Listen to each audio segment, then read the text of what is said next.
स्वर्ण अक्षरों से लिखा गया है। और यह सिर्फ एक दिवस ही नहीं बल्कि स्वतंत्र भारत की उन्मुक्त उड़ान का प्रतीक है। आज इस उन्मुक्त उड़ान को 75 वर्ष पूरे हो गए हैं और इसी पावन पर्व को पूरा देश आजादी के अमृत महोत्सव के रूप में हर्षोल्लास के साथ मना रहा है। A warm welcome to the Administrative Officer, Mr. Vikram Rawat, all the HMs, teachers, parents, staff members, and our class. If not the class, but the nation itself.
Welcome the audience once again to celebrate the memorable day for our country, India. This is the day when the dreams of our valiant patriots and nationalists got fulfilled. That is, the dream of an independent India. It is a day of pride remembering the sacrifices by the freedom fighters of our country. Today, as India completes 75 glorious years of independence. Good morning, everyone.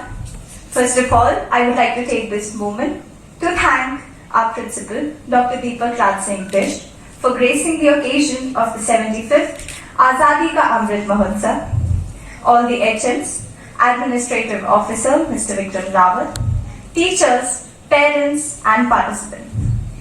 At the stroke of the midnight hour, when the world sleeps, India will awake to life and freedom. These were the words of India's first Prime Minister, Jawaharlal Nehru, which marked the limelight of India's first independence. It has been 75 years since the nation commemorates with pride.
आँख में भर लो पानी, जो शहीद हुए हैं उनकी जरा याद करो कुर्बानी।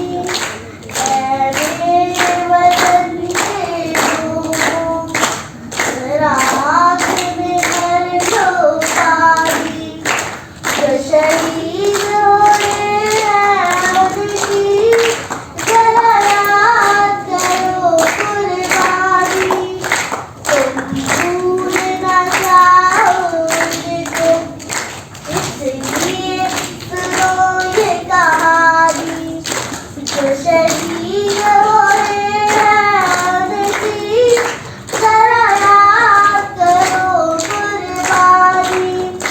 जब घायल हुआ हिमालय, खतरे में पड़ी आज़ादी, जब तक थी सांस लड़े वो, जब तक थी सांस लड़े वो, फिर अपनी लाश बिछा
ये हम सभी लोगों का अहोभाग्य है कि हम आज इस आज़ादी के महाउत्सव को इस तरीके से मना पा रहे हैं और इस प्रोग्राम में सम्मिलित हुए हैं। ये हमारा अहोभाग्य है। आज सुबह जब मैं घर से निकला तो पूरे अपार्टमेंट, जितने भी अपार्टमेंट सोसाइटी के थे, हर घर में तिरंगा लहरा रहा था। जैसे ही स्टेप आउट किया सोसाइटी गेट से तो वहाँ पे देखा कि जो भी रिक्शा चल रहा है, हर एक रिक्शे में तिरंगा फहराया हुआ है। हर एक ऑटो जो निकल रहा है उसमें तिरंगा है। जो कोई भी ट्रक, गाड़ी, प्राइवेट गाड़ी है, उनमें तिरंगा है, लहरा रहा है। और जब मैं स्कूल के पास यमुना क्रॉस करके पहुंचा तो वहाँ पर देखा कि कुछ तंबू लगे हुए हैं। यमुना का जो जल स्तर है उसके बढ़ने की वजह से उन लोगों को विस्थापित किया है, तो हाईवे पे उन लोगों के लिए तंबू लगाए गए हैं। कुछ सरकारी, कुछ अपने तरीके से उन्होंने तंबू लगाए हुए हैं और उन तंबुओं के बाहर से भी तिरंगा फहराया गया है। सबसे पुरानी सभ्यता का हमारा ये देश भारतवर्ष, वसुधैव कुटुंबकम की सभ्यता का यह देश, अतिथि देवो भव का यह देश, इसने 75 सालों में बहुत कुछ ऊपर उतार और चढ़ाव देखे हैं। लेकिन आज वो जो सारी उपलब्धियां हैं, जैसे कि रिद्धि ने बताया कि कॉमनवेल्थ गेम में हमारे 61 मेडल इस बार लेके आए हैं हमारे खिलाड़ी। यही नहीं, साइंस और टेक्नोलॉजी के फील्ड में अगर आप देखें, हमारी